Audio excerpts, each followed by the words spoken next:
Former Hunter Biden business associate Devon Archer set to testify behind closed doors today. He's expected to shed light on then Vice President Biden's involvement in his son's foreign business dealings. But Democrats are already trying to diminish the testimony and the push by some for an impeachment inquiry.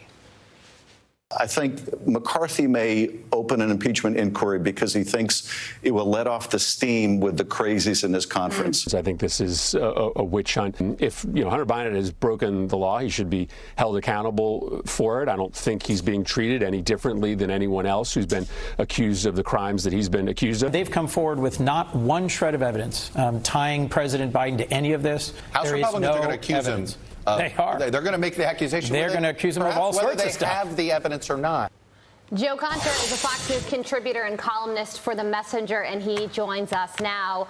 Joe, it looks like it's going to be a bit of a mixed bag today when it comes to Archer's testimony, because last week we heard that he's going to testify that Joe Biden has been on dozens of calls with Hunter and the Burisma executives. But now the Wall Street Journal is reporting that Archer is also going to testify that Joe Biden wasn't substantially involved in any of Hunter Biden's business dealings. So what do you think about that and how all of this will be covered?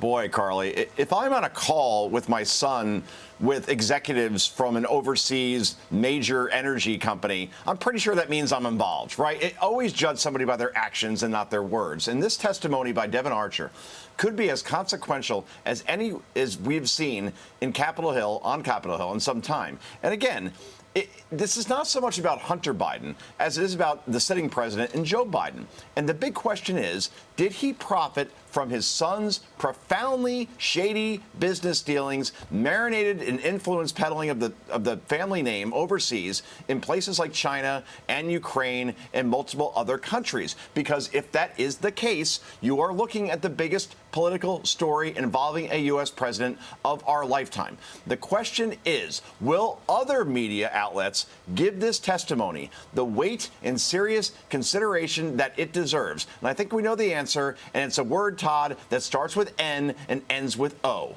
But, Joe, I think it goes beyond that. Today's Post cover titled Arch Enemy, Devon Archer, also calls out the DOJ for now trying to put Devon Archer in jail just before he is set to testify. Look, the attack on Devon Archer is well underway by the DOJ. They're trying to send this intimidation, this message to him, don't you testify negatively against the Bidens or you'll get what's coming. But it's also, I think, to send a message to the media that, hey, reminder, this guy is a convicted felon. You can use that to go after him and attack his credibility. Don't you expect the media to do that as well as, quite frankly, ignore the story? Of course, Todd, because we've seen this movie before. We saw it with Hunter Biden's own laptop.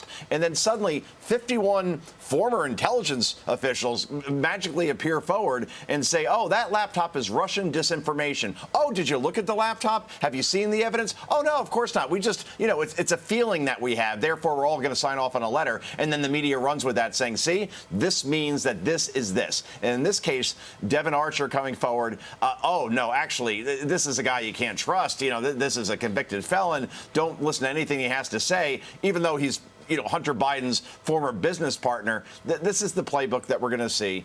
And again, if he comes forward and confirms what those IRS whistleblowers said last week, as far as Joe Biden profiting from Hunter Biden's business dealings, then I would think it's game, set, match. But as you said, if the media decides to say that what this guy is lying, then we're basically at a stalemate at this point as far as the coverage and what it should be at this point. So, Todd, Joe, on Friday, President Biden finally acknowledged Hunter's 4-year-old daughter, his granddaughter, in a statement that the White House sent to People magazine. And then a CNN panel discussed that. Listen to what they had to say.